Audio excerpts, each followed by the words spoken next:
Good afternoon, everyone. Myself, Priya Rathod, and today's my presentation topic is Romanticism and the Cult of Nature, Wordsworth versus Coleridge. These are my academic details and presentation details. This is a table of contents. So my research question is that how do William Wordsworth and Coleridge, through their contrasting representation of nature in lyrical ballads and related works, construct divergent philosophical frameworks, one grounded in moral spiritual harmony and the other in imaginative transcendence, that together define the romantic cult of nature. Hypothesis: both Wordsworth and Coleridge revered nature as a sacred and transformative force. Their poetics diverge fundamentally in purpose and perception. Wordsworth envisions nature as a moral and restorative guide, fostering emotional stability and ethical awareness, whereas Coleridge presents nature as a mysterious, transcendental, transnatural entity reflecting the creative and often turbulent workings of the imagination. Together,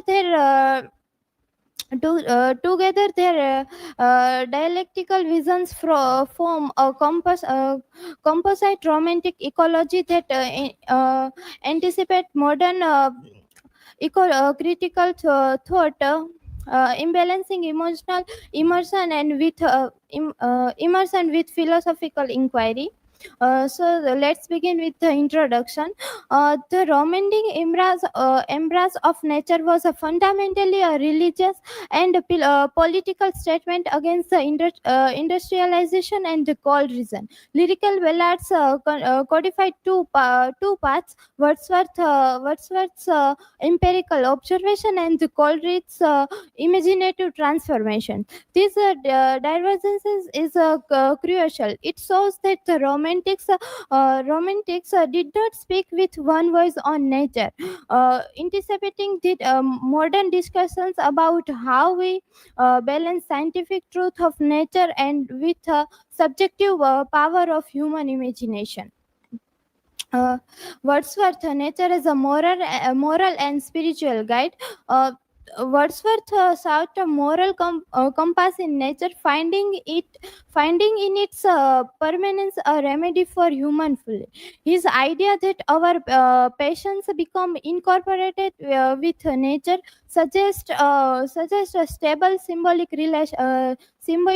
relationships. This vision is profoundly optimistic, offering a gospel of tranquility and moral uplift. It reminds us today that natural immersion is not merely recreation, but a fundamental requirement for a balanced and ethical human consciousness.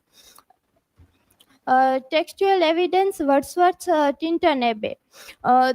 Tinton Abbey encapsulates Wordsworth's mature vision, a deeply emotional connection that matures into philosophical insights.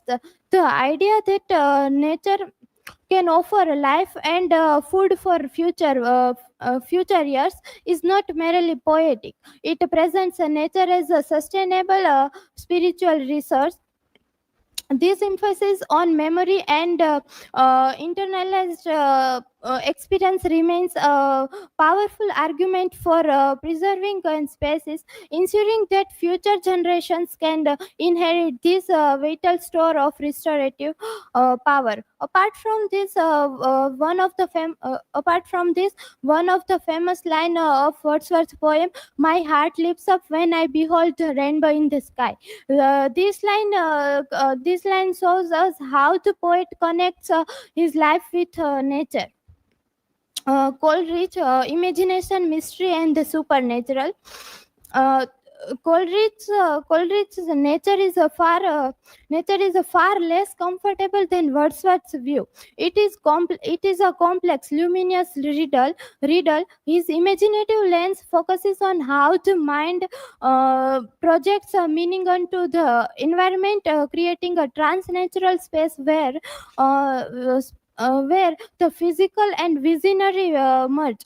These psychotropic poetics, where the poets state determines the landscape's mood, offers a powerful contemporary powerful powerful contemporary commentary on anxiety, and however internal crisis inevitably reflected in our perception of the external world. Textual evidence, Coleridge, the rhyme of the ancient mariner. The marine in this poem, the mariner is a masterclass in using nature's sublime terror in articulate moral philosophy. Unlike Wordsworth's benevolent landscape, here the nature is an unforgiving force that demands penance. This image of the image of the albatross as a milestone perfectly captures the burden of ecological guilt. This poem speaks powerfully to a modern society grappling with climate change, serving as a powerful allegory for the severe consequences of disturbing natural economy. Philosophical divergence, the self and the sense of place. The fundamental difference is the relationship between self and the world. Wordsworth suggests that self is fulfilled by losing itself in natural unity, and whereas Coleridge asserts that self must actively engage its imagination to give nature meaning.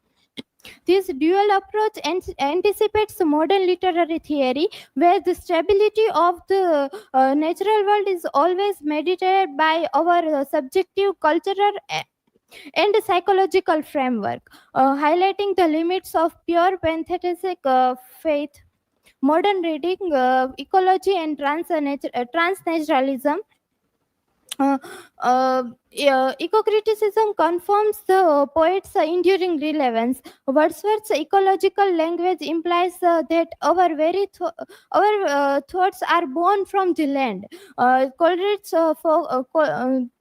our thoughts are born from the land, demanding reverence for the oikos.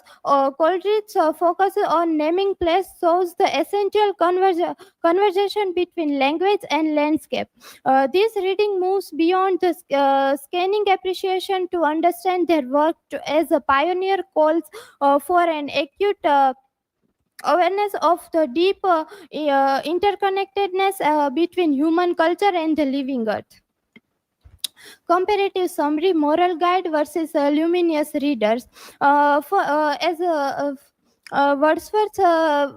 For Wordsworth, nature is a benevolent, tranquil, and restorative moral guide, and the truth is found through passive sensory experience. While for Coleridge, nature is a mysterious, inspiring force, often sublime, severe, and a mirror for the mind. Truth is actively projected by the imagination. The divergence. Wordsworth is respective and incorporative, and while Coleridge is transformative and projective.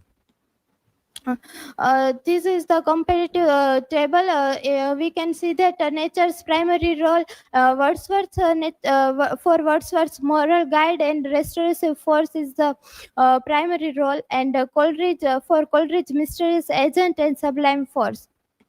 Source of truth for Wordsworth's truth of nature, and for Coleridge, modifying colors of imagination. We can find elements of nature in the Wordsworth famous poem Tinton Abbey, and also S.T. Coleridge's famous work Rhyme of the Ancient Mariner. Conclusion. Uh, the enduring legacy of the Wordsworth and Coleridge lies in their contemporary philosophies. Wordsworth gave us the hope for salvation through the nature's stability. Coleridge gave us the fear of separation from it. To address today's climate crisis, we need both Wordsworth's faith to inspire preservation and Coleridge's terrifying imagination to fully grasp the moral gravity of our destructive potential. Their dialogue is our modern ethical toolkit. Learning outcomes. Throughout the presentation, I got understanding of Wordsworth and Coleridge's different view about nature, and I also understood the Coleridge's view about imagination, and how the both the work Tintin Abbey and Rime of the Ancient Mariner. Different represent nature elements of nature and imagination. These are references. These are the key points throughout the presentation. Thank you. If anyone has any questions, they can feel to ask.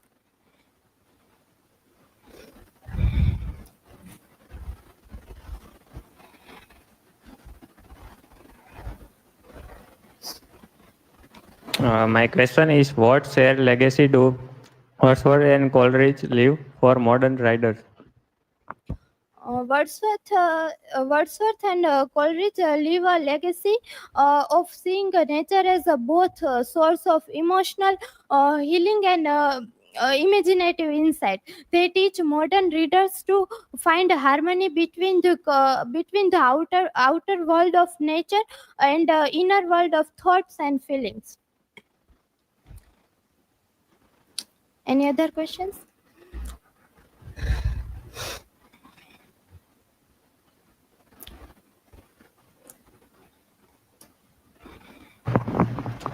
My question is, how does Romanticism redefine the relationship between humans and nature?